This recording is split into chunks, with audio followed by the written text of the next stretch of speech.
Thank you.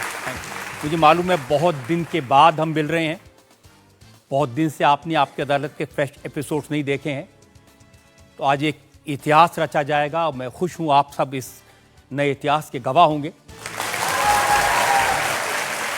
और आज आपकी अदालत में एक ऐसी शख्सियत को पेश कर रहे हैं जिसके बारे में दुनिया का हर आदमी जानना चाहता है। एक ऐसा शख्स जो दुनिया में तीसरे नंबर का अमीर बन गया, एक ऐसा शख्स जो कभी अपने बारे में बात नहीं करता। इसीलिए आज इतिहास बनेगा। पहली बार ये जनता के सामने आएंगे, आपके सवालों के जवाब देंगे। प्लीज वेलकम भारत के उद्योगपति गौतम अडानी।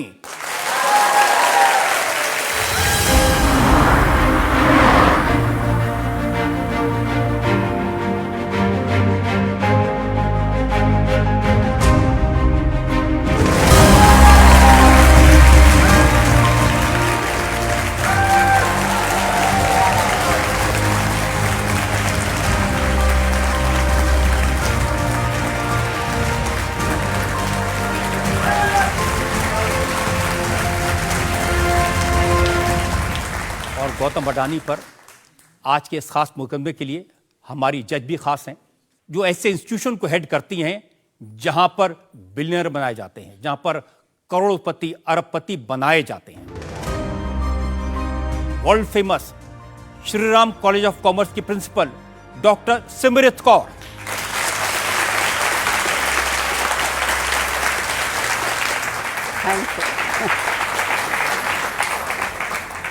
मुकदमा शुरू करें इससे पहले डॉक्टर सिमरत कौर आपकी इजाजत चाहेंगे आज की कार्रवाई शुरू की जाए?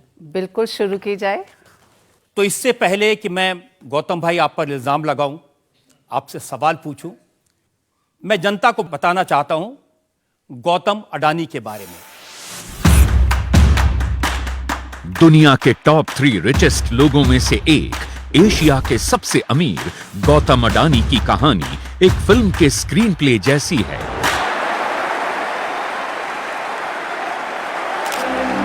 एक साधारण चौल से अपनी लाइफ को शुरू करने वाले गौतम अडानी ने वेल्थ के मामले में बिल गेट्स और वॉरेन बफेट को पीछे छोड़ दिया है। गौतम अडानी दुनिया के बिजिएस्ट डील मेकर हैं। इस साल वर्ल्ड में सबसे ज्यादा वेल्थ इन्होंने कमाई। गौतम अडानी ने एक साधारण डायमंड ट्रेडर के तौर पर कारोबार शुरू किया था। आज ports, mines, power, solar power, green energy, cement, housing से लेकर पेट्रोकेमिकल्स, शायद ही कोई ऐसा सेक्टर हो जहां गौतम अडानी ने अपनी सफलता का झंडा न गाड़ा हो। अपनी मेहनत और लगन के बल पर Gautam Adani king of infrastructure बन गए। गौतम अडानी साधारण परिवार में जन्मे एक स्मॉल टाउन प्रोडक्ट हैं, पर आज दुनिया के बड़े बड़े मुल्कों के प्रेसिडेंट और प्राइम मिनिस्टर उन्हें उद्योग लगाने के लिए इनवाइट करते हैं। पर गौतम अडानी के लिए उनका अपना परिवार ही उनकी दुनिया है, जहां सब मिलकर रहते और काम करते हैं। गौतम अडानी एक प्राइवेट पर्सन हैं, पब्लिसिटी से दूर रहते हैं। आज जिंदगी में पहली बार गौतम अडानी जनता के सामने जनता के सवालों के जवाब देंगे आपकी अदालत में।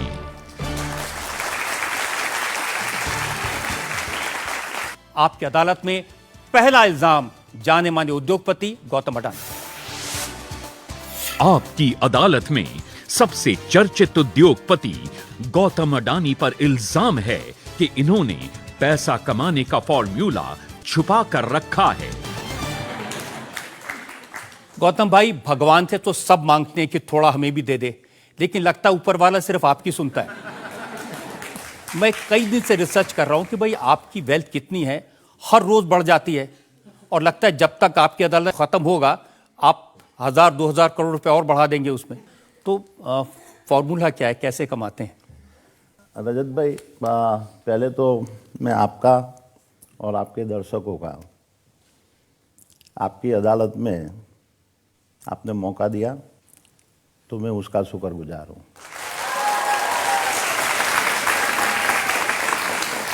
अभी आपने ये फॉर्मूला की बात किया, तो ये फॉर्मूला ये कोई मैथमेटिक्स, केमिस्ट्री या फिजिक्स की कोई फार्मूला है नहीं कि जिसके बेसिस के ऊपर बिजनेस और प्रैक्टिकल लाइफ के अंदर एक ही फार्मूला काम आती है, और वो है मेहनत, मेहनत और मेहनत।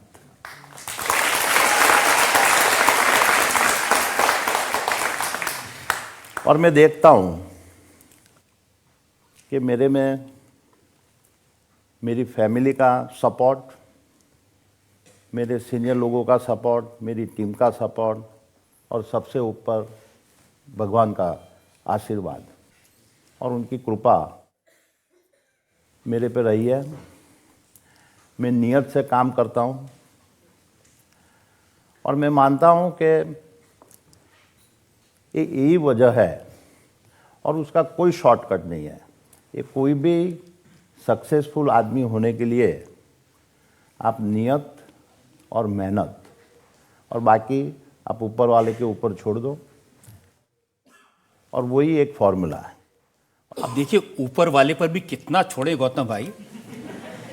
दिसंबर 2021 में आपकी वेल्थ थी 9,62,322 करोड़। दिसंबर 2022 में साल भर में 18,64,579 करोड़। एक साल में 9 लाख करोड़ रुपए ऊपर वाला कितना दे रहा है? शेर रजत भाई, मैं तो ये आंकड़े की माया जाल में नहीं पड़ता हूँ। मेरे लिए मेजर बात वो है कि मैं देश के बदलाव के लिए मैं क्या कर सकता हूँ, और ऐसे देखने जाऊँ कि आंकड़े क्यों बढ़े हैं, तो मैं देख रहा हूँ कि देश पूरा एक तरक्की के मार्ग के ऊपर जा रहा है। और मैं पूरा विश्वास के साथ कहता हूँ कि भारत की जो आज पोजीशन है और जो आने वाले 20 से 30 साल में जो पोजीशन होगी, वो उसको कोई रोक नहीं पाएगा। देखिए जो फिगर्स हैं ना, थोड़े आश्चर्य में डालने वाले हैं। आप हर रोज 1600 करोड़ रुपए कमाते हैं, हर घंटे की कमाई 67 करोड़ रुपए है। तो ये जो कमाने की आदत है बचपन से थी या जवानी में शौक आया? देखो रजत भाई, मैंने आपको वही भी बोला है कि मैं आंकड़ों के पीछे और उसके पीछे मैं कभी भागा नहीं हूँ।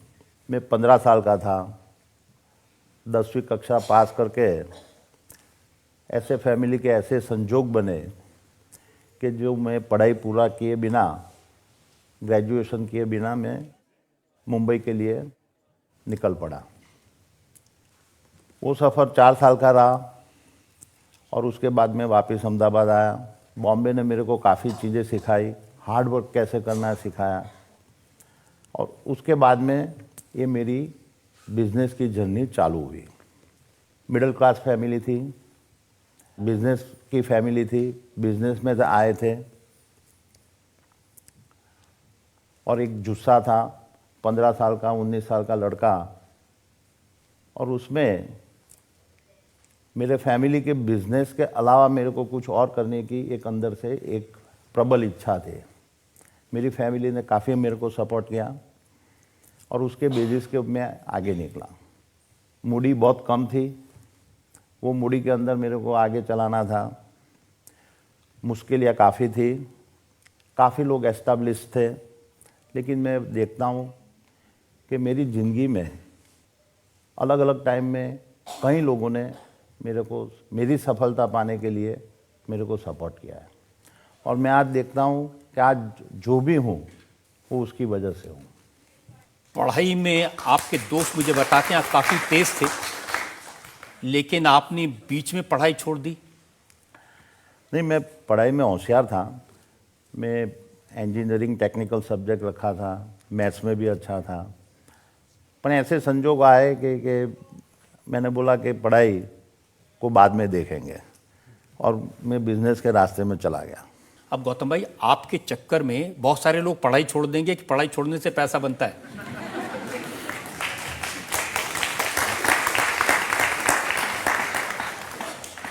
मैं ऐसा समझ रहा हूँ कि पढ़ाई बहुत इम्पोर्टेंट है। पढ़ाई आदमी को काफ़ी नॉलेजेबल बनाता है। मैं वो रास्ता चुन नहीं पा, वो मेरी कम नसीबी है। मैंने एक दूसरा रास्ता ढूंढा और वो मेहनत और एक्सपीरियंस का था। और वो मेहनत और एक्सपीरियंस से मेरा विजडम बढ़ाया। और मैं कभी कभी शांति से सोचता हूँ कि मैं पढ़ाई और नॉलेज होता और उसके साथ में मेरा ये एक्सपीरियंस और विजडम होता, तो मेरे को लगता है कि शायद मैं आज का गौतम अडानी से भी बेहतर हो सकता था। तो आप 10-12 साल पहले नंबर 1 बन गए होते। नंबर 1, नंबर 2, नंबर 3 वो तो ठीक है, एक कहानी है। लेकिन कहानी तो ये भी है ना, आपके पास एक स्कूटर था और आज आपके पास में जेट एयरक्राफ्ट्स का, हेलीकॉप्टर्स का एक फ्लीट है। कहाँ से कहाँ आ गए? रजत भाई, इतना बता सकता हूँ कि मैं ग्राउंड से जुड़ा हुआ आदमी हूँ और आज भी मेरे को स्कूटर चलाने वाला, रिक्शा में जाने वाला, बस में जाने वाला या जेट में जाने वाला, वो सब हर आदमी की मानसिकता क्या होती है उसका मेरे को पूरा अंदाज है, क्योंकि मैं वो जर्नी से पास किया हुआ आदमी हूँ। तो मेरे को आज मैं कहाँ पे हूँ, मैं कोई जेट में जा रहा हूँ, तो उसका मतलब वो नहीं है कि मैं ज़मीन से मेरा पग जुड़ा हुआ नहीं है। आजकल सोशल मीडिया पर एक मजाक चलता है कि मुकेश अंबानी ने अगर 500 मिलियन अपने घर बनाने में इन्वेस्ट नहीं किए होते, अडानी के शेयर में इन्वेस्ट कर देते, तो आज वो शायद दुनिया के नंबर 1 हो जाते।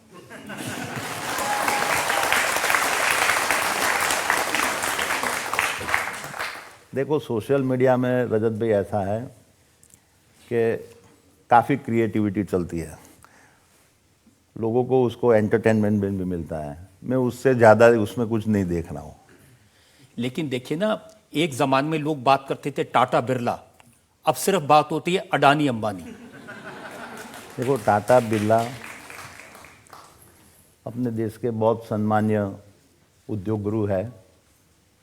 उन्होंने देश के लिए और देश को बनाने के लिए काफ़ी कुछ किया हुआ है और आज भी कर रहे हैं।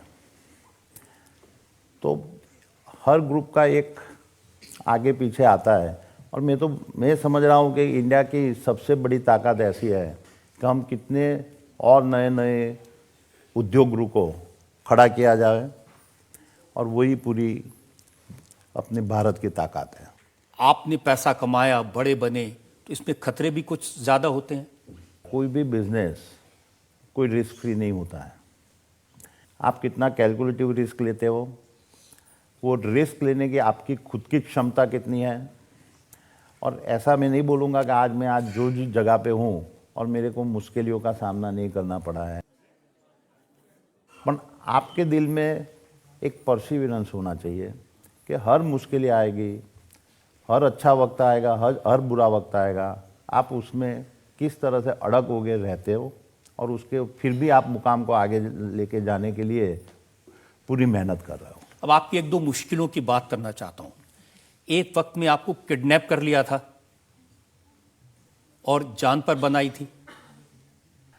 देखो, वो बहुत अच्छा बनाव नहीं था, पर हर कोई के लाइफ में कुछ न कुछ ऐसे बनाव बन जाते हैं जिसको भूल जाते हैं, जल्दी भूल जाते हैं, वही अच्छा होता है। मैं सोचा आप कभी भूलेंगे नहीं, कभी वो मिलेगा तो उसको ठीक कर देंगे। मेरा एक स्वभाव है कि हर चीज़ को, हर परिस्थिति को कैसे जल्दी से जल्दी एडप्ट कर लो, क्योंकि जो अपने हाथ में नहीं है और उसकी ज़्यादा बहुत चिंता करके वो उसको कंटिन्यूअसली अपने माइंड में रखना, वो मेरी आदत नहीं है। जिस दिन मेरा किडनैप हुआ था, मेरे को दूसरे दिन किडनैपर ने छोड़ा, मैं आज वो बता सकता हूँ कि वो दिन शाम रात को भी मैं अच्छी तरह से सोया था, तो मेरे को कभी वो प्रेशर नहीं आया था। एक बार और आपने मौत का सामना किया 26/11 के दिन, जब आतंकवादियों ने हमला किया ताज पे, आप ताज होटल में थे, वो याद है? पूरा याद है, और मेरे सामने ही मैंने टेररिस्ट को देखा था और उन्होंने पहला जब राउंड फायर किया था वो मेरी आंख से मैंने देखा था। और मैं तो ये भगवान का शुक्रगुजार हूँ कि मैंने मेरी लाइफ में ऐसे 2 हिस्से देखे कि जहाँ मैंने मौत बहुत नज़दीक से देखा था। और ये भगवान का एक आशीर्वाद समझो कि जिसमें से मेरे को बाल बाल बचाया था। 26/11 की वो रात पूरे देश ने देखी थी और आज भी याद करते हैं तो सिहर जाते हैं। आपने तो बहुत करीब से देखा। नहीं, वो दिन में ताज होटल के अंदर हमारे दुबई से फ्रेंड आए थे, वो दुबई पोर्ट वर्ल्ड के CEO, उनके साथ में डिनर कर रहा था मसाला क्राफ्ट रेस्टोरेंट में, और तब ये हादसा हुआ था। 10 बजे करीब ये हादसा हुआ। उसके 5 मिनट पहले होटल का बिल भी पेड कर दिया, हम खड़े हो गए और हमारे फ्रेंड की और इच्छा डिस्कशन करनी थी तो वापस कॉफ़ी पीने के लिए वापस बैठे, और वही टाइम पे ये हादसा हुआ। और मैं कभी कभी सोचता हूँ कि समझो बिल पे करके मैं लॉबी में होता तो शायद मैं वहाँ पे फंस जाता। और वहाँ बैठ गए तो हम रेस्टोरेंट के अंदर थे, और मैं आज बोल सकता हूँ कि जो ताज ग्रुप के हर कर्मचारी ने, इवन वेटर, और जिस तरह से उन्होंने काम किया था, ऐसा डेडिकेशन बहुत कम ऑर्गेनाइजेशन में दिखा है। छूटे कैसे वहाँ से? पूरी रात में वहाँ फंसा था। उस ताज होटल के कर्मचारियों ने मेरे को ऊपर के कमरे में, उनके पीछे के रास्ते से, किचन की साइड से ऊपर चैम्बर में लेके गए थे। पूरी रात वहाँ पे था। सुबह में करीब 7 बजे जब कमांडो आए और उनको मालूम था कि यहाँ पे काफ़ी लोग फंसे हुए हैं, तो ये कमांडो ने वहाँ से हमको पूरा प्रोटेक्शन देके होटल से बाहर निकाला था। और ऐसे दूसरे दिन सुबह में करीब 7:30-8 बजे में निकला था। गौतम भाई, ईश्वर आपको लंबी उम्र दे, जीवन में ऐसा कभी फिर देखने को नहीं मिले, ये हमारी दुआ है। लेकिन मेरे इल्ज़ाम बहुत सारे हैं। आपकी अदालत में वक्त है ब्रेक का। ब्रेक के बाद एक और इल्ज़ाम, कुछ और सवालात गौतम अडानी से। एक शख्स है हमारे देश में जिन्होंने पिछले 8 साल में बड़ी मेहनत से आपको लोकप्रिय बनाया है। वो हर रोज आपका नाम लेते हैं।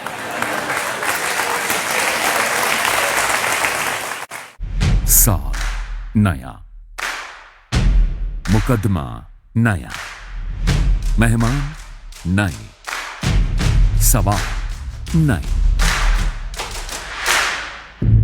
अंदाज वही, मुस्कान वही, कटघरा वही। आपकी अदालत नए एपिसोड के साथ सिर्फ इंडिया टीवी पर।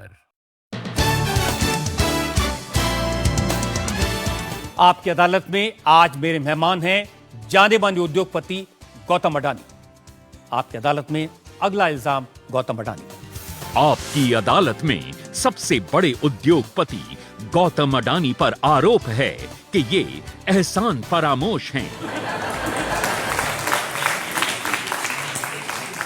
गौतम भाई, जब आपका नाम आता है ना तो लोग कहते हैं नाम ही काफी है, गौतम अडानी। और एक शख्स है हमारे देश में जिन्होंने पिछले 8 साल में बड़ी मेहनत से आपको लोकप्रिय बनाया है। वो हर रोज आपका नाम लेते हैं। नाम तो सुना होगा, राहुल।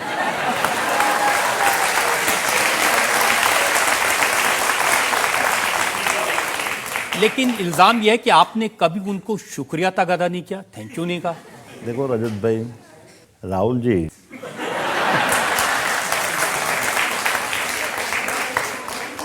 कांग्रेस पार्टी के वरिष्ठ नेता है, और मेरे को लगता है कि एज अ इंडस्ट्रियलिस्ट मैं उनके बारे में कोई टिप्पणी करूं वो अच्छा नहीं है। वो सम्मानीय नेता है, और मैं देखता हूं कि वो भी देश की प्रगति चाहते हैं। कभी ठीक है, पॉलिटिकल आवेश के अंदर वो उनका एक बयान आ जाता है तो मैं उसको पॉलिटिकल बयानबाजी से ऊपर में लेता नहीं हूँ। देखिए, आप टिप्पणी नहीं करते लेकिन वो आप पर खूब टिप्पणी करते हैं। 1-2 उदाहरण मैं आपको देता हूं। राहुल गांधी कहते हैं, ये ज्यादा पुरानी बात नहीं, फरवरी 2022 की बात है, कि मोदी सरकार ने हिंदुस्तान के सारे पोर्ट, सारे एयरपोर्ट, सारा गैस, सारा ट्रांसमिशन, सारी पावर, सारी माइनिंग, सारी ग्रीन एनर्जी, गैस, सब कुछ गौतम अडानी को दे दी। सी रजत भाई, जब आप आरोप लगा रहे हो तो आप एक बताओ कि जिसमें हमने एक भी काम विदाउट बिडिंग काम किया हुआ, एक भी जगह पे बिडिंग के बिना और मेरिट्स के बिना कभी वो बिजनेस के अंदर प्रवेश नहीं करते हैं। हमको भी मालूम है कि भारत में उस तरह का काम करने से कंट्रोवर्सी ज़्यादा होती है। तो मेरी पूरा अदानी ग्रुप की एक फिलॉसफी रही है कि कोई भी चीज़ विदाउट बिडिंग अपने को टच नहीं करने का है। तो आइधर मेरा पोर्ट्स हो गए, एयरपोर्ट्स हो गए, रोड हो गए, पावर हाउस हो गए, एक भी बिजनेस हमने विदाउट बिडिंग काम नहीं किया है। ये तो बात ऐसी है कि आप परीक्षा के अंदर आप एक नंबर पे आ गए तो बोलता है कि एक नंबर पे आप कैसे आ गए। तो कोई कहेगा पर्चा लीक कर दिया होगा ये तो। हाँ, तो वो आक्षेप होना चाहिए। आज हमारे ऊपर वो आक्षेप इवन राहुल जी ने भी नहीं डाला है कि भाई क्योंकि ये बिडिंग प्रक्रिया के अंदर के कोई गड़बड़ी है और वो गड़बड़ी की वजह से आपको ये मिला हुआ है। आक्षेप क्या है आपको बताता हूं। उनका कहना है कि ये सारा का सारा जो पैसा है जो आप इन्वेस्ट करते हैं अलग अलग इंफ्रास्ट्रक्चर के प्रोजेक्ट्स में, ये सारा का सारा बैंकों से लिया हुआ लोन है और 2 लाख करोड़ रुपए का लोन है गौतम अडानी के ऊपर, और ये सारा जनता का पैसा है जिससे आप माल बनाते हैं। ये रजत भाई, आपने ये अच्छा प्रश्न पूछा है। मैं आपको बताऊं कि इंफ्रास्ट्रक्चर आप प्रोजेक्ट बनाते हो तो कोई भी इंफ्रास्ट्रक्चर प्रोजेक्ट एक आप बैंक की डेट होता है और उसके ऊपर आप इक्विटी लगा रहे हो। 30 से 40% आपको अपना पैसा लगाना है, 60% से 70% आपको बैंक का कर्ज लेना होता है। सवाल वो है कि आप जो कर्ज लेते हो वो कर्ज में आपकी रेटिंग क्या है।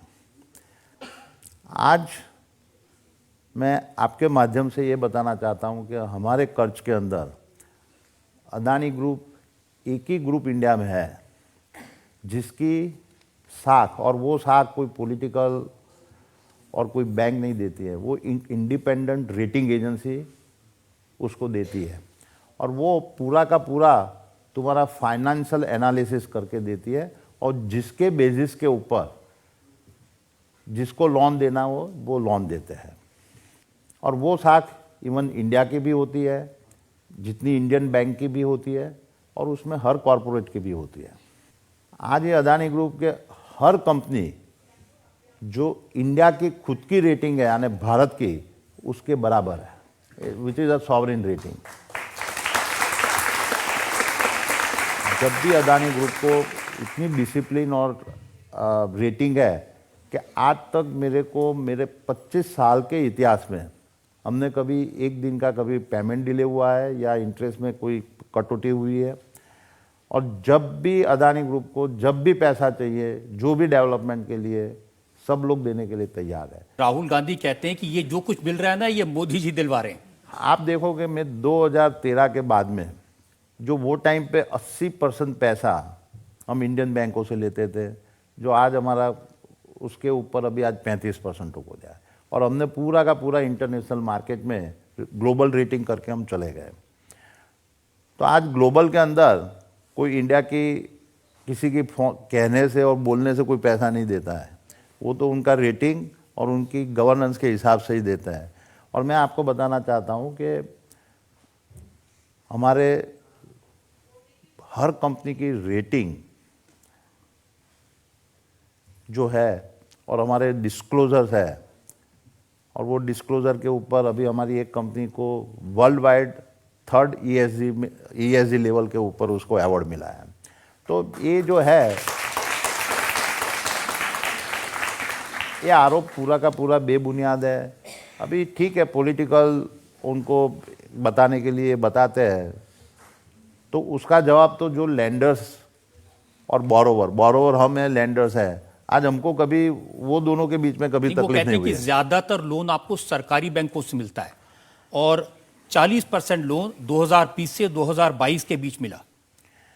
नहीं, मैं आपको बताऊं कि हमारा लोन की मात्रा लास्ट 10 साल के अंदर, लास्ट 8 साल के अंदर 11% से बढ़ोतरी हुई है और हमारी इनकम 24% से बढ़ी है, जो हमारी जो प्रॉफिटेबिलिटी है, और उसकी वजह से ही हमारा रेटिंग सुधर गया हुआ है। वो हमारी बोरोइंग से भी ज़्यादा बढ़ रही है।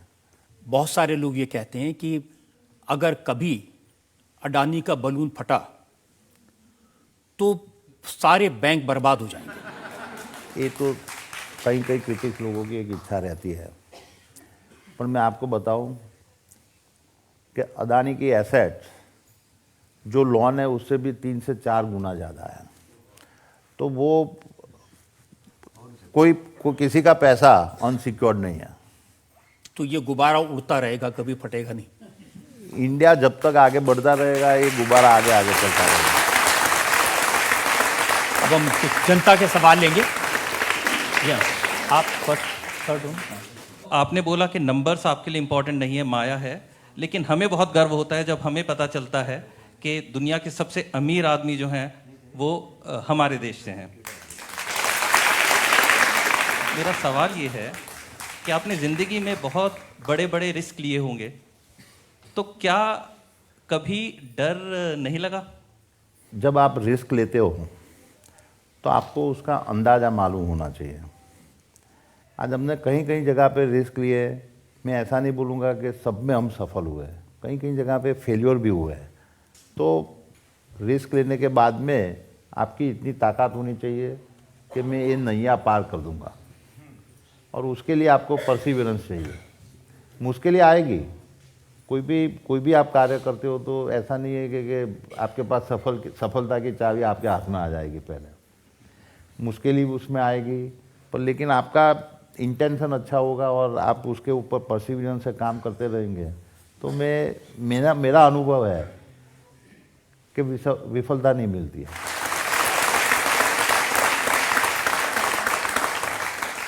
राहुल गांधी एक और आरोप ये लगाते हैं कि मोदी जी इतना सपोर्ट करते हैं मुंद्रा पोर्ट ट्रस्ट से, जो आपका पोर्ट है, पहला पोर्ट जो आपने बनाया था।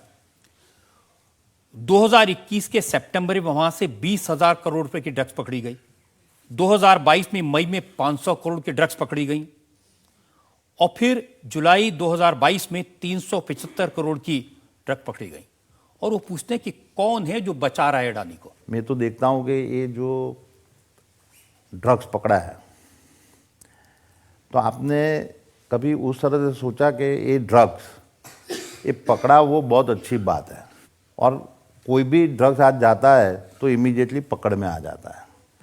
उसका मतलब वो नहीं है कि पहले ड्रग्स का कारोबार नहीं हुआ होगा, पर लेकिन आज मैं अपनी हर एजेंसी को बधाई देना चाहता हूँ, चाहे वो कस्टम्स होवे, पुलिस होवे, DRI होवे, कि उन लोगों ने अच्छी तरह से काम करके इस तरह के ड्रग की स्मगलिंग करने वाले को पकड़ लिया है। और मेरे पास में जब हम पोर्ट चलाते हो तो हमारे पास कोई दूसरा पावर नहीं होता है कि एक्सेप्ट जो सरकार बोलती है इतना ही काम करने का। पोर्ट चलाते हो तो आपका खाली कार्गो चढ़ाना और उतारना, आपके पास कोई पुलिसिंग का पावर नहीं है, कोई इंस्पेक्शन का पावर नहीं है, कोई अरेस्ट करने का पावर नहीं है। वो काम सरकार की अलग अलग एजेंसियां करती है। तो ये लोगों को गुमराह करने की बात है। और अच्छा, ये जो भी पकड़ा है वो सरकार के पास में पूरी की पूरी खबर आती है कि ये कौन करवाता है, कौन भिजवाता है, कैसे आता है, और सरकार ने सबको दबोच लिया है। लेकिन इल्ज़ाम राहुल गांधी, कांग्रेस पार्टी ये लगाते हैं कि बार बार ड्रग्स पकड़ा गया, लेकिन सरकार ने, सरकारी एजेंसियों ने अडानी से, उनके किसी आदमी से पूछताछ तक नहीं की। नहीं, वो गलत है। जब कोई भी इन्वेस्टिगेशन होता है तो वो 360 डिग्री का इन्वेस्टिगेशन होता है, और उसमें तो पूछताछ तो होती है। वो ऐसा कुछ नहीं होता है कि सरकारी लेवल पे कोई पूछताछ को बाईपास करते हैं। तो मैं ऐसा नहीं मानता हूँ कि भाई उसमें अडानी ग्रुप को उन्होंने कुछ ऐसा किया है या कोई स्पेशल ट्रीटमेंट दिया है। जैसे आपकी वेल्थ को कैलकुलेट करने में, हिसाब रखने में दिक्कत हुई, ऐसा मुझे दिक्कत हुई राहुल गांधी के आरोपों का हिसाब रखने में। 8 साल से हर रोज 2-3 आरोप लगा देते हैं। रजत भाई, मेरे को ऐसा लगता है आप राहुल जी की बात करके वापस मेरे को राहुल जी से आप झगड़ा करवा देंगे।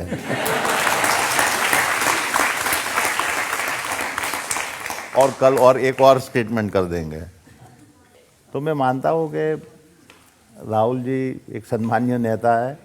ठीक है, उनको भी एक पॉलिटिकल पार्टी चलाते हैं, उनकी आइडियोलॉजी की लड़ाई होती है और उसमें आरोप, प्रत्यक्ष आरोप होता है। तो मैं तो एक सामान्य उद्योगपति हूँ, तो मैं मेरा काम करता रहता हूँ, वो उनका पॉलिटिक्स उनके हिसाब से करते हैं। नहीं, ना तो आप सामान्य हैं ना वो सामान्य हैं।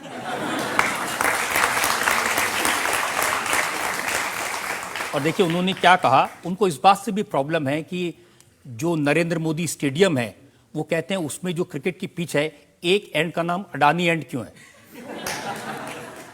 ऐसा है कि जब कोई भी स्टेडियम बनता है तो वो ऑक्शन से वो लोग स्टेडियम का, कौन से स्टेडियम के, क्योंकि एक साइड पे अदानी स्टेडियम है, दूसरी साइड पे रिलायंस स्टेडियम है, तो दोनों ग्रुप ने वो पैसा दे के वो राइट्स लिया है। तो उसमें कोई गलत क्या है वो मेरे को मालूम नहीं है। आप कभी राहुल गांधी के बारे में ज्यादा बोलते नहीं, आज जनता भी सामने है, पब्लिक सामने है, मौका है, कुछ कहना चाहते हैं कह दीजिए।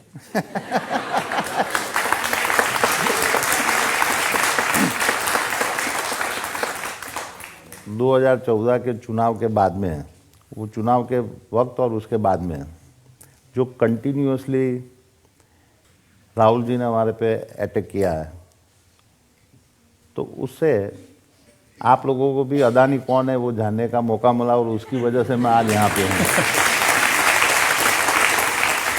आपकी अदालत में एक और ब्रेक के बाद आपकी अदालत में गौतम अडानी पर इल्जामात और सवालात का एक और। आंध्र प्रदेश में 60,000 करोड़, उड़ीसा में 57,000 करोड़, पश्चिम बंगाल में 35,000 करोड़।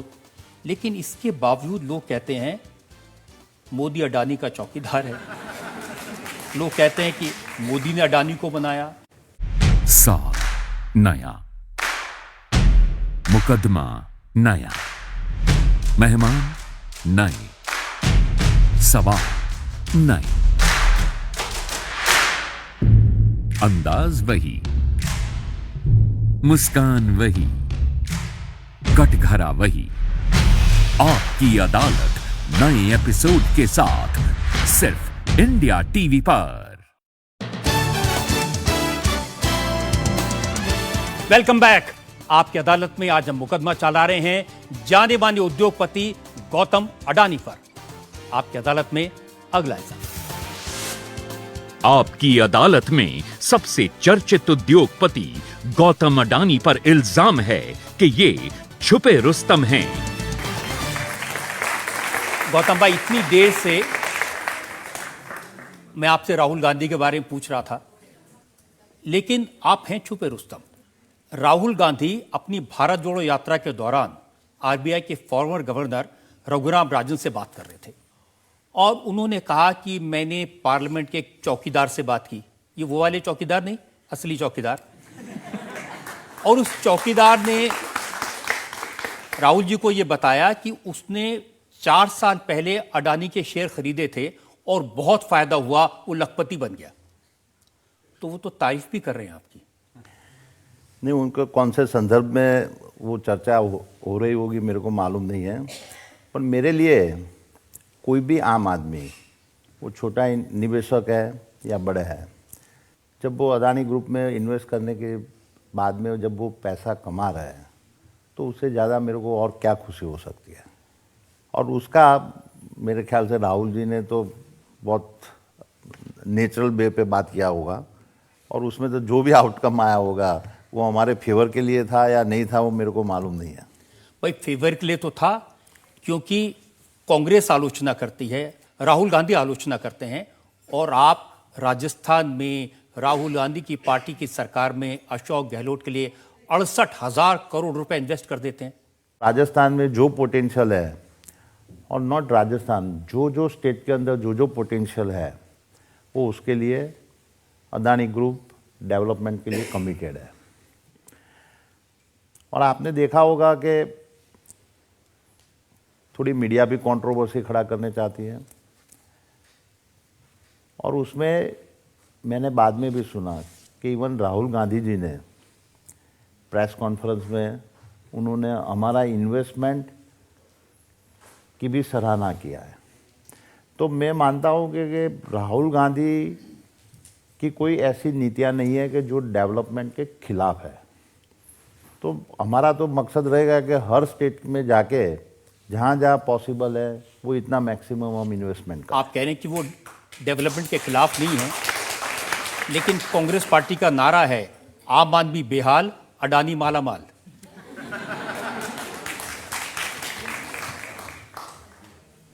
देखो, पॉलिटिकल आप नैरेटिव कुछ भी निकालो, अल्टीमेटली आप मेरे को एक बताओ कि उनका आरोप में एक है पॉलिटिकल स्टेटमेंट और एक है रियली जेन्युइन आरोप। लेट पब्लिक डिसाइड करे, आप डिसाइड करोगे कि हम जो काम करते हैं उसमें रियली ये सच्चाई क्या है। आज मुझे लगता है डिसाइड हो ही जाएगा गौतम भाई, क्योंकि देखिए एक तरफ तो कांग्रेस आलोचना करती है, दूसरी तरफ अशोक गहलोत आपको इनवाइट करते हैं। मैंने जिक्र किया कि 68,000 करोड़ का इन्वेस्टमेंट। तो पहले हम सोचते थे अशोक गहलोत जादू करें, अब लग रहा है आप जादू करें। अशोक गहलोत जी की अभी की सरकार नहीं, उसके अगली टर्म की सरकार में हमने राजस्थान में मेजर लेवल पे इन्वेस्टमेंट करने का निर्णय किया। अशोक गहलोत जी की सरकार ने हमारे को पावर प्रोजेक्ट के लिए लैंड प्रोवाइड किया, माइनिंग के लिए एमडीओ के कॉन्ट्रैक्ट्स हुए और सब बिडिंग के थ्रू हुआ है। ऐसा भी नहीं है कि कोई बिडिंग के बाहर किया है। और उन्होंने पॉलिसी अंतर्गत जो भी हेल्प किया है वो पॉलिसी के अंतर्गत किया हुआ है। उनकी नीतियाँ बहुत क्लियर थी। और जब आप सीरियस प्लेयर है और आप पॉलिसी के अंदर मांग रहे हैं, तो मैं मानता हूं कि आज कांग्रेस की यानी अशोक गहलोत जी की कांग्रेस की सरकार नहीं, हम इवन केरला में लेफ्ट गवर्नमेंट के साथ भी काम कर रहे हैं, ममता दीदी के साथ भी काम कर रहे हैं, इवन नवीन पटनायक जी, जगन, इवन केसीआर। तो हर स्टेट के अंदर हम काम कर रहे हैं। और जो जो अलग अलग सरकारें हैं, रीजनल पार्टी की भी है, कांग्रेस की भी है, लेफ्ट पार्टी भी है, तो मैं आज दावे के साथ बोल सकता हूँ कि हमको कोई भी सरकार से तकलीफ नहीं पड़ी है। तो स्टेटमेंट और वो सब एक उनकी अलग जगह पे है। और जब आप सीरियस प्लेयर है इंफ्रास्ट्रक्चर के लिए कि जो आप हर स्टेट को जो वादा कर रहे हो और वो वादे के हिसाब से आप डेवलपमेंट कर रहे हो, तो मेरे को आज तक कोई भी सरकार में कोई डिफिकल्टी नहीं पड़ी है। लेकिन गौतम भाई इंप्रेशन तो ये है आप सिर्फ वहां इन्वेस्ट करते हो जहां मोदी जी की सरकार है, जहां बीजेपी की सरकार है वहीं आपको ज्यादा प्रोजेक्ट मिलते हैं। नहीं, इसलिए मैं बोलता हूं कि आज हम Adani group is really happy कि हम आज 22 स्टेट के अंदर काम कर रहे हैं और सब जगह बीजेपी की सरकार नहीं है। हमको कोई एक भी सरकार के साथ में ऐसी शिकायत नहीं है कि जहां हमको मदद नहीं मैंने मिली। फिगर्स निकाले हैं, आंध्र प्रदेश में 60,000 करोड़, उड़ीसा में 57,000 करोड़, पश्चिम बंगाल में 35,000 करोड़। लेकिन इसके बावजूद लोग कहते हैं मोदी अडानी का चौकीदार है। लोग कहते हैं कि मोदी ने अडानी को बनाया। देखो, ये बहुत कम लोग ऐसे स्टेटमेंट करते हैं जो जिनको मोदी जी से डिफिकल्टी है या आइडियोलॉजिकल मारामारी है। पर मेरा अनुभव ऐसा बोल रहा है कि ज़्यादा से ज़्यादा लोग वो मोदी को चाहते हैं और अदानी के डेवलपमेंट में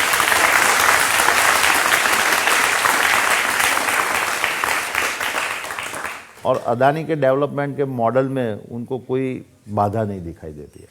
क्या ये सच है कि पहला बड़ा इन्वेस्टमेंट आपका हुआ था जिससे आप बड़े बने, मुद्रा का पोर्ट, उसके लिए नरेंद्र मोदी ने आपको 1 रुपए पर स्क्वायर फीट जमीन दी थी? 1 रुपये में जो जमीन दे दिया है, तो मैं आपको रजत जी वो बताना चाहता हूँ कि वो जमीन थी ही नहीं। जब दरिया का पानी, सी का वाटर जब हाई टाइड आता है तो वो ज़मीन उसके नीचे चली जाती थी। और हमने 10-10 फीट 3-4 मीटर का उसके ऊपर रिक्लेमेशन किया है। और रिक्लेमेशन के कॉस्ट ज़मीन के कॉस्ट से बहुत ज़्यादा होती है। आज भी आप मुंद्रा पोर्ट का एक आप एग्जाम्पल देते हो तो एक बहुत यूनिक एग्जाम्पल है कि हमने फार्मर की 1 एकड़ ज़मीन नहीं लिया है। तो आज वहाँ पे इतना बड़ा इन्वेस्टमेंट, पोर्ट और इंफ्रास्ट्रक्चर आने के बाद में ज़मीनों के दाम बढ़े। तो आज ये आरोप लगाना कि ज़मीन के दाम जब हमको दिया था, जब डेवलप नहीं था, और आज के दाम के साथ में आप एक आरोप लगाना, वो मेरे को लगता है कि वो फेयर नहीं है। आपके दोस्त कहते हैं कि जब वो ज़मीन डेवलप हो रही थी तो सुबह 4 बजे उठ के आप एक गाड़ी में बैठ के धक्के खाते हुए वहाँ जाते थे रोज़। रजत भाई, ऐसा है कि आप मेहनत और लगाव से काम नहीं करेंगे तो इंफ्रास्ट्रक्चर प्रोजेक्ट ऐसे खड़ा नहीं होते, और उसके लिए आपको जी जान, और ये अकेला मैं नहीं, मेरे इतने सहकर्मचारी मेरे साथ तालमेल लगा के काम किए थे, तब ये मुंद्रा पोर्ट आज खड़ा हुआ है। और मेरे को आज इसलिए खुशी है, हमने इस तरह से डेवलप किया है कि वो 10 साल में भारत का सबसे बड़ा पोर्ट हुआ है, और जहाँ पे सरकार ने एक पैसा निवेश नहीं किया है। इवन रोड हमने पूरा कनेक्टिंग बनाया, 100 किलोमीटर की प्राइवेट रेलवे लाइन हमने बनाया, वहाँ एयरपोर्ट बनाया। सरकार ने खाली ज़मीन दिया, डेवलपमेंट राइट्स दिया, बाकी कुछ नहीं दिया। एक ही है कि जब जब हमको कोई परमिशन की ज़रूरत थी, तब गुजरात की जो भी सरकार की गवर्नमेंट थी हमको पूरी मदद किया है। अब देखिए, जो भी सरकार थी उसने आपको मदद किया, इसीलिए लोग कहते हैं ना कि गुजरात में चिमन भाई, केशु भाई, नरेंद्र भाई, सबके भाई गौतम भाई।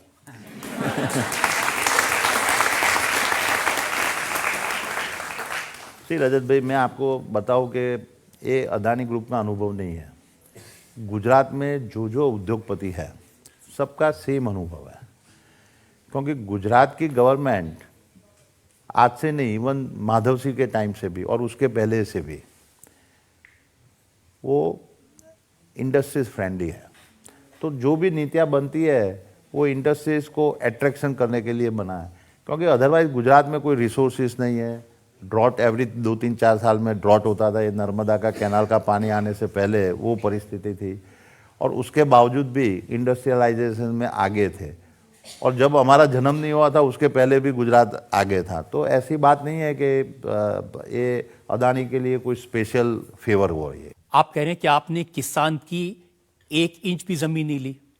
अभी थोड़े दिन पहले अरविंद केजरीवाल गए थे गुजरात में, काफ़ी बार गए हैं, और वो कहते हैं कि जिस किसान को 50 लाख रुपए एकड़ मुआवजा मिलना चाहिए था, गौतम भाई ने उसको 1 लाख रुपए एकड़ देके टरका दिया।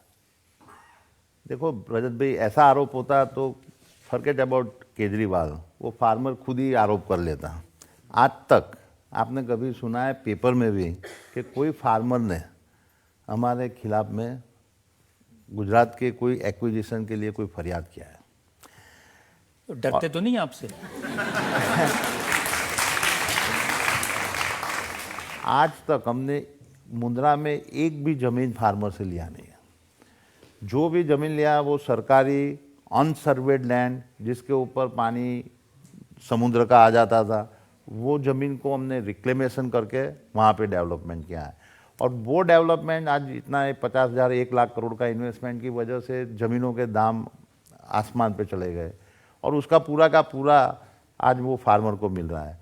और आज मेरे को सबसे ज़्यादा खुशी है कि अदानी ग्रुप मुंद्रा में इसलिए डेवलप ज़्यादा ने ज़्यादा कर पा रहा है कि पूरा का पूरा वहाँ के फार्मर्स और वहाँ के कम्युनिटी के साथ तालमेल से डेवलपमेंट हो रहा है। अब गुजरात के फार्मर्स से तो मेरी कभी बात नहीं हुई, लेकिन जो दिल्ली में आंदोलन कर रहे थे वो कह रहे थे नरेंद्र मोदी ये तीनों कृषि कानून लाए थे अडानी को फायदा पहुंचाने के लिए।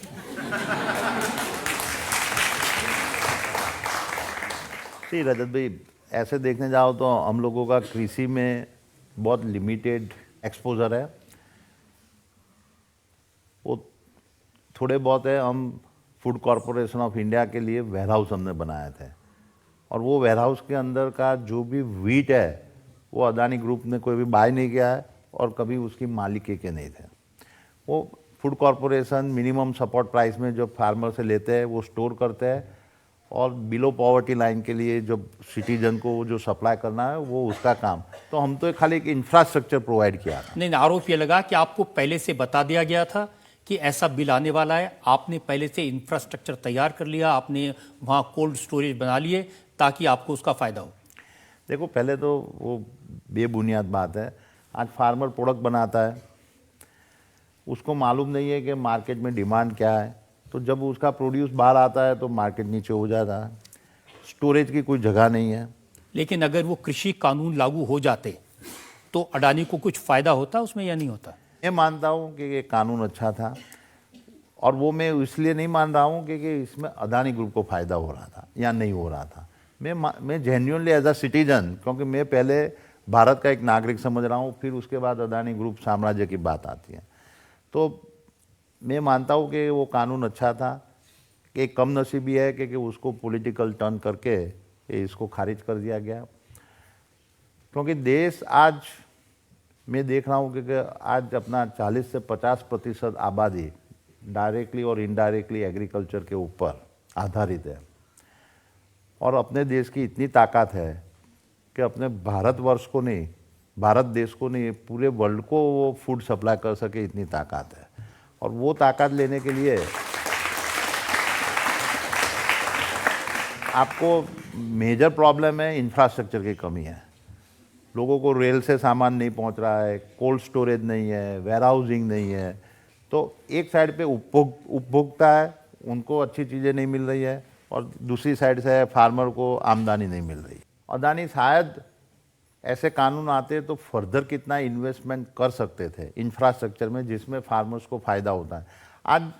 आज मैं आपको बताता हूँ कि आज हम पोर्ट बना रहे हैं, एयरपोर्ट बना रहे हैं, रोड और सड़कें बन रहा है, पावर हाउस बन रहा है।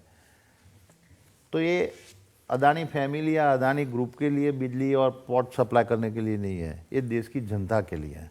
आज देश की जनता ने उसका देखा है। मैंने देखा है कि 15 साल पहले बिजली की हालत क्या थी।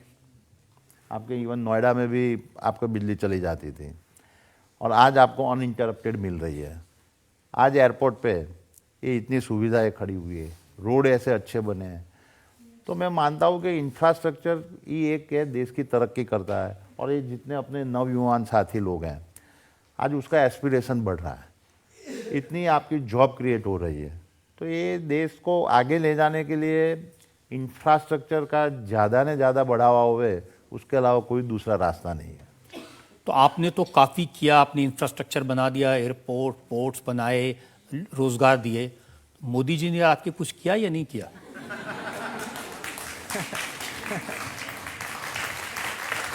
मोदी जी के पास में आप कोई पर्सनल हेल्प नहीं ले सकते हो। आप नीति विषयक बात कर सकते हो, आप देश के हित में देश को किस तरह से आगे बढ़ाने के लिए ग्राउंड लेवल पे क्या हो रहा है, आप उसकी चर्चा कर सकते हो। वो आप नीति बनाते हैं, और वो नीति का फ़ायदा जो सबके लिए अवेलेबल है वो अदानी ग्रुप के लिए भी अवेलेबल है, और उसके बहस में आप उसका बिजनेस आप बढ़ाते हो। मैं मेरी लाइफ का देखता हूँ तो जो ब्रेक मेरे को मिला वो पहले राजीव गांधी की सरकार ने दिया, जिससे हम ग्लोबल ट्रेडिंग हाउस बन पाए।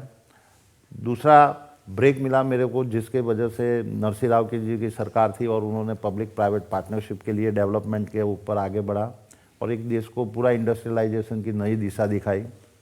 और तीसरा मेरे को केसुभाई की गवर्नमेंट ने मिला।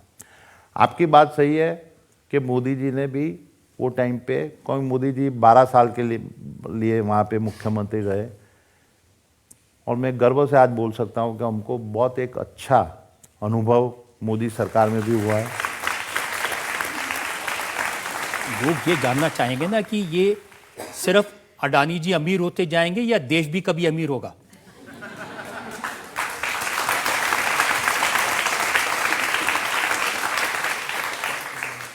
देखो, देश काफ़ी तरक्की कर रहा है। मैं देख रहा हूँ कि पहले $1 ट्रिलियन की इकोनॉमी अपनी आज़ादी के बाद आज 75 ईयर्स अमृत महोत्सव में अपने पसार हो रहे हैं, वो 58 साल में $1 ट्रिलियन की इकोनॉमी बनी थी। उसके बाद 12 साल लगे दूसरी ट्रिलियन इकोनॉमी बनाने में, और तीसरा 5 साल के अंदर हुआ। और मैं देख रहा हूँ कि जिस तरह से अपने यूथ की एस्पिरेशनल बढ़ रही है, और जिस तरह से भारत विश्व के अंदर जो पोजीशन में है, आज ये $3 ट्रिलियन की इकोनॉमी 2050 तक $30 ट्रिलियन से इकोनॉमी से भी आगे बढ़ेगी।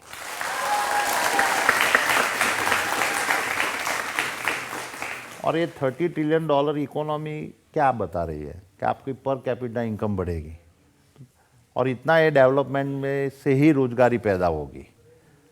तो मेरे को लग रहा है कि भारत के आने वाले टाइम के अंदर और जिस तरह से गवर्नेंस और वो बढ़ रहा है, उस तरह से भारत देश को कोई रोक नहीं सकता है। बहुत लोग आपके जैसे गौतम अडानी बनना चाहते हैं, तो उनके लिए आपकी क्या राय है? देखो, ये कंट्री बहुत अपॉर्चुनिटी थ्रो कर रहा है, आप उसको परखने की कोशिश करो और उसके ऊपर मेहनत करो। और कभी शॉर्टकट में आप सक्सेसफुल हो जाएंगे, उस तरह का दिमाग से हटा दो। सक्सेसफुल हर आदमी होता है, उसको टाइम लगता है, कोई जल्दी से हो जाता है, कोई थोड़ा टाइम वक्त लगता है। और आप वो उसके मार्ग के ऊपर कंटिन्यूस आप चलते रहेंगे तो वो सक्सेस का आपका डोर खुलेगा।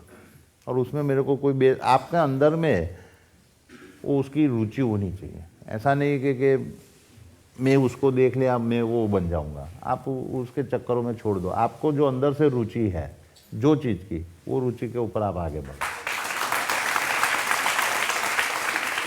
आपके जो दोस्त हैं वो आपको गौतम तूफानी कहते हैं।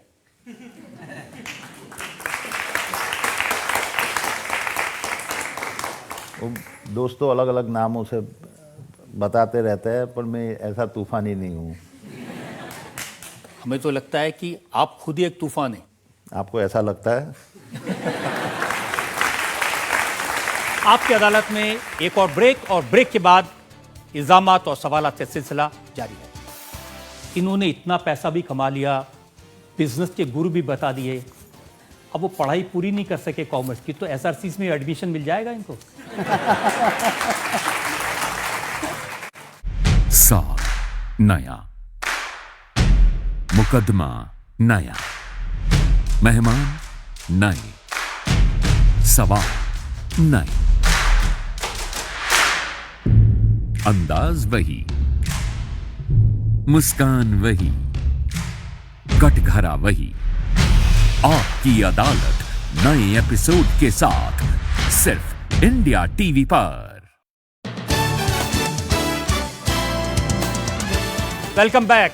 आपकी अदालत में आज हम मुकदमा चला रहे हैं, सवाल पूछ रहे हैं, इल्जामात लगा रहे हैं जाने माने उद्योगपति गौतम अडानी पर। आपकी अदालत में अगला इल्जाम। आपकी अदालत में सबसे अमीर उद्योगपति गौतम अडानी पर आरोप है कि ये सिर्फ अपने बारे में सोचते हैं। गौतम भाई, लोग कहते हैं कि इतना पैसा कमा लिया, इतनी वेल्थ कमा ली, जरा दूसरों गरीबों के बारे में भी सोच लीजिए। रजत भाई, मैं जब, क्योंकि मैं तो ग्राउंड से आया हुआ आदमी है, तो मेरे को मेरी हर प्रोसेस के अंदर आम आदमी ऑलवेज नज़र में होते हैं। अभी मैं एक उदाहरण देता हूँ कि मेरी 60th बर्थडे अभी जून 6 महीने पहले हुई। तो हम लोग फैमिली मेंबर्स बैठे थे उसके 10 दिन पहले, और फैमिली मेंबर बात कर रहे थे कि मेरे को क्या गिफ्ट देवे 60th बर्थडे को। तो मैंने बोला कि आपको जो मेरे को गिफ्ट ही देना है, तो अपनी जो फैमिली की वेल्थ है उसमें से 60,000 करोड़ आप फाउंडेशन को दे दो। और मेरे को खुशी वो बात की है कि अकेला ये मेरी खाली मेरी बात नहीं है, मेरे पूरे फैमिली की। और बहुत हर्ष के साथ में उन्होंने बोला कि ये तो बहुत बढ़िया आइडिया है, और उन्होंने ये दे दिया। अभी 60,000 करोड़ कुछ ज्यादा नहीं दे दिया आपने? जितना भी अंदर से आपकी इच्छा है, मनोबल इच्छा है, आप वो उसकी पूरी करो। तो जब हमने ये 60,000 करोड़, तो वही टाइम पे सोचा कि अभी ये 60,000 करोड़ तो चलो फाउंडेशन में डाल दिया, अभी उसका करेंगे कैसे, क्या उसका उपयोग करेंगे। तो हमने 3 सेक्टर पकड़ा के हेल्थ, एजुकेशन और स्किल डेवलपमेंट। और ये तीनों के ऊपर अभी एक्सपर्ट के साथ में चर्चा करके आप देखेंगे कि 2-3 महीने के अंदर हम उसका बड़ा अनाउंसमेंट और उसका किस तरह से यूज़ कर रहे हैं कि जिससे एक गरीब में गरीब आदमी और नीचे लेवल के आदमी को उसका कैसे फ़ायदा होवे, और उसकी पूरी मेरी मंशा है कि उसका किस तरह से उसका सदुपयोग हो सके। ये सही है कि जो फाउंडेशन का काम है, ये जो आप चैरिटी की, लोगों की मदद की बात कर रहे हैं, कि आप कम और आपकी वाइफ प्रीति ज़्यादा चलाती हैं? प्रीति जी ये मेरा आधार स्तंभ है, और वो पूरा का पूरा फैमिली, 2 बच्चों, मेरी ग्रैंड डॉटर्स, उनको भी संभाल रही है, और ऐसे ही फाउंडेशन का काम। And she is the doctor, और डॉक्टर उन्होंने उनका प्रोफेशन छोड़ के मेरे को पूरा सपोर्ट किया। उन्होंने फैमिली को पूरा सपोर्ट किया, फैमिली को संभाला, बच्चों को ग्रो किया, और जब बच्चे थोड़े ग्रो हो गए तो उन्होंने पूरा फाउंडेशन की एक्टिविटी हैंडल किया। तो आज मेरे को अंदर से संतुष्टि है कि प्रीति ये इसके ऊपर सबसे ज़्यादा काम कर रही है। रोज़ का 7-8 घंटा वो फाउंडेशन की एक्टिविटी में बढ़ा रही है। और दूसरा क्या है कि हमारे फाउंडेशन के अंदर काफ़ी प्रोफेशनलिज्म भी हुआ है, और सब लोग प्रीति की निगरानी के अंदर काफ़ी डेवलपमेंट का काम कर रहे हैं। मैंने वो फाउंडेशन के काम देखे हैं गौतम भाई, और वाकई में अच्छा काम कर रही हैं वो। लेकिन उनके बारे में पढ़ते पढ़ते ये भी पता चला कि आपकी अरेंज मैरिज हुई थी, शादी तय हुई इससे पहले। जब आप पहली बार उनसे मिले, उसमें आप कुछ बोले ही नहीं, खामोश रहे।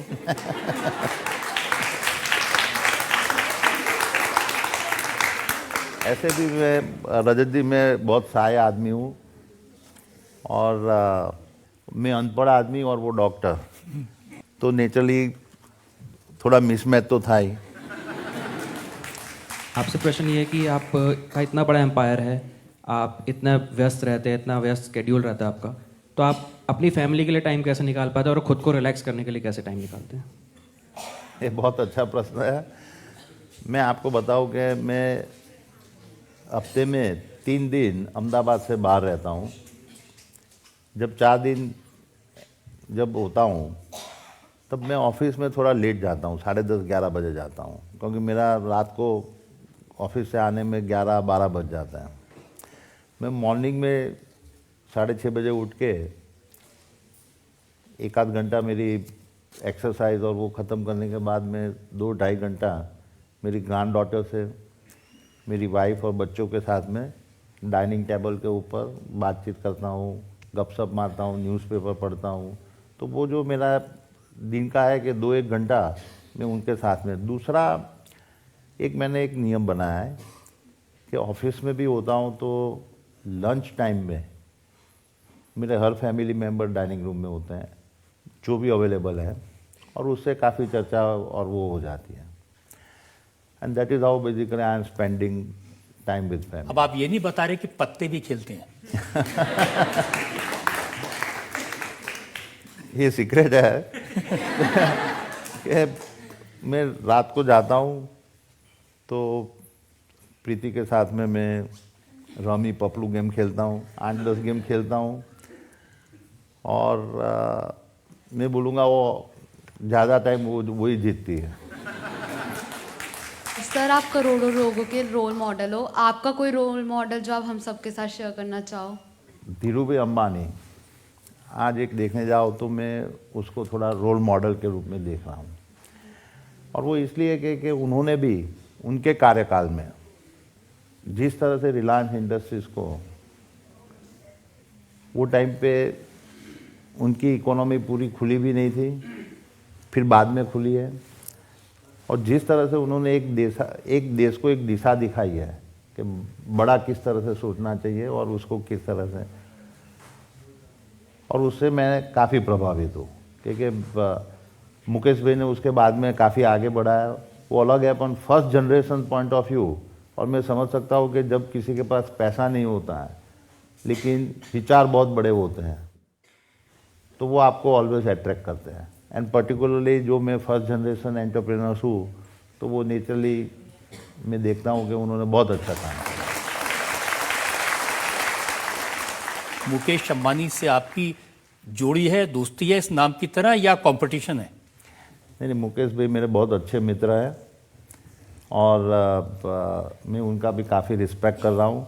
और जिस तरह से उन्होंने रिलायंस इंडस्ट्रीज़ को एक नई दिशा जियो के अंदर, टेक्नोलॉजी के अंदर, रिटेल के अंदर, एंड ऑफ कोर्स उनका जो कन्वेंशनल बिजनेस है, पेट्रोकेमिकल्स एंड रिफाइनरी, जिस तरह से उन्होंने काम किया हुआ है और वो देश की तरक्की में उन्होंने बहुत बड़ा योगदान दिया हुआ है। तो आपको ये खुशी नहीं होती कि मैंने उनको पीछे छोड़ दिया? रजत भाई, मैं ये आंकड़े की माया जाल में कभी पड़ा भी नहीं हूँ और मैं आपको काफी देर से फंसाने की कोशिश कर रहा हूँ, आप नहीं फंस रहे।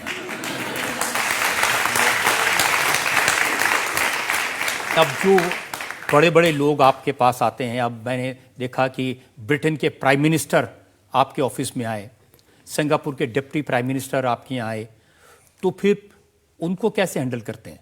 ये मैं देखता हूँ कि ये अदानी ग्रुप हेडक्वार्टर में आए वो बहुत इम्पोर्टेंट नहीं है, वो देश में आए और वो इंडिया को किस तरह से देख रहे हैं।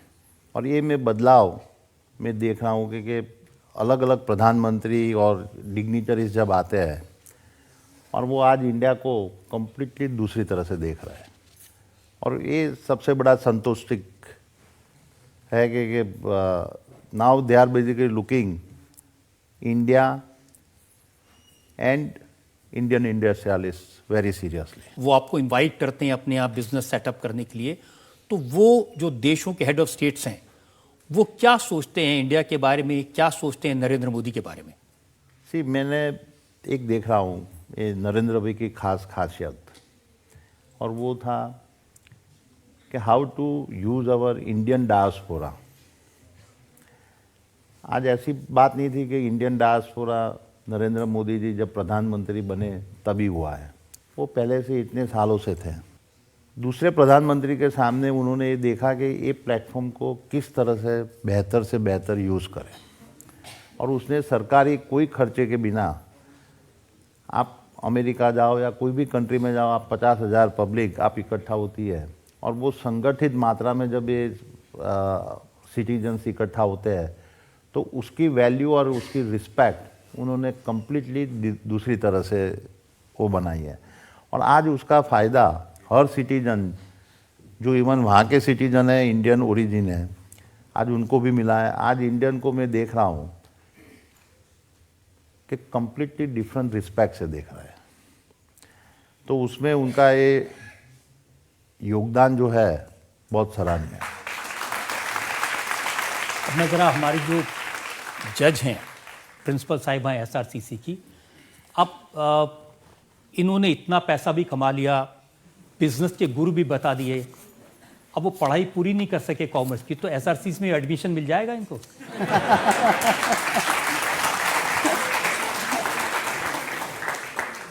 100%।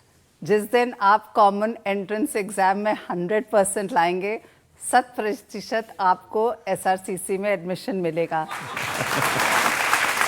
On a very serious note, आपको कोई क्या पढ़ाएगा सर, आपके बारे में तो हम इंस्टीट्यूशंस में पढ़ाते हैं।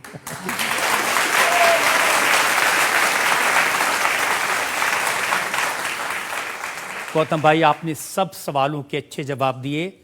आज के बाद कोई ये नहीं कह सकता कि गौतम भाई बोलते नहीं हैं, बोलते भी हैं, अच्छा बोलते हैं। आमतौर पर जो मेरे एक्यूज होते हैं उनकी मैं कम तारीफ करता हूं, लेकिन वाकई में आप एक बड़े दिल के आदमी हैं और आपने बहुत अच्छे जवाब दिए। हम एक ब्रेक के रुकेंगे और ब्रेक के बाद सुनेंगे आपकी अदालत में आज की जज एसआरसीसी की प्रिंसिपल डॉक्टर सिमरित कौर का फैसला। साल नया, मुकदमा नया, मेहमान नए, सवाल नए, अंदाज वही, मुस्कान वही, कटघरा वही। आपकी अदालत नए एपिसोड के साथ सिर्फ इंडिया टीवी पर। Welcome back. आपकी अदालत में आपने मुकदमा चलाया जाने माने उद्योगपति, world number 3 richest Gautam Adani पर। हमने गौतम अडानी से पूछा उनकी ग्रोथ के बारे में, उनसे पूछा राहुल गांधी के इल्जामात के बारे में, नरेंद्र मोदी से उनकी दोस्ती के बारे में, अलग अलग सरकारों के साथ कैसे काम करते हैं, कैसे इतनी वेल्थ बनाई, उसका गुरु मंत्र भी पूछा, और देश कैसे तरक्की करेगा इसका रास्ता भी गौतम अडानी ने बताया। अब वक्त है आपकी अदालत में आज की जज एसआरसीसी की प्रिंसिपल डॉक्टर सिमरित कौर के फैसले का। सबसे पहले तो मैं बताना चाहूँगी कि रजत जी ने अदालत में आपके ऊपर बहुत गंभीर इल्ज़ामात लगाए, लेकिन आपने तर्क का सफलतापूर्वक जवाब दिया। पहला था, वो कहते हैं आप बोलते नहीं, आज बुलवाने वाला मिल गया तो आप तो बहुत बोल पड़े। दूसरा, उन्होंने कहा आप वेल्थ का फॉर्मूला छुपा के रखते हैं, सब लोग ये सोचते हैं, और मेरे ख्याल से आधे मिनट के अंदर आपने पूरा फॉर्मूला बता दिया। Hard work, hard work, hard work, support of the family and the blessings of the almighty. और फाइनली सर, 60वें साल पे आपने 60,000 करोड़ दिया। हमारे घर में जब बच्चा होता है तो हम उसका पहला बर्थडे भी मनाते हैं, महीने का, दूसरे महीने का भी मनाते हैं। आपसे दरख्वास्त है कि आप 60 इयर्स एंड 1 मंथ का भी बर्थडे मनाएं।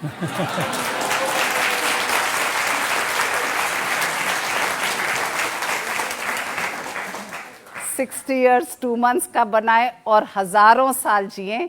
इसी तरह से सोशल एंटरप्रेन्योरशिप को बढ़ाते हुए आप एजुकेशन में, हेल्थ में, स्किल डेवलपमेंट में जो काम कर रहे हैं उसको उसी गति से आगे ले जाइए जिस गति से आपने अपना बाकी का इंडस्ट्रियलाइजेशन को संभाला है। Thank you so much. किसी भी इंसान के लिए इससे बड़ी बात क्या हो सकती है जो अपनी पढ़ाई पूरी नहीं कर पाया, एसआरसीसी के प्रिंसिपल कहें कि आज आपके बारे में हम लोगों को पढ़ाते हैं। मुझे लगता है कि गौतम अडानी ने किसी सवाल को डक करने की कोशिश नहीं की, हर इल्जामात का साफ साफ जवाब दिया, बड़ी बेबाकी से बात की। आपकी अदालत में इल्जामात और सवालात का सिलसिला इसी तरह जारी रहेगा। अगले हफ्ते आपसे मेरी मुलाकात होगी एक नई शख्सियत के साथ, एक नए एपिसोड के साथ। तब तक के लिए नमस्कार। और अब बात करते हैं बालाकोट में राजौरी के बदले की।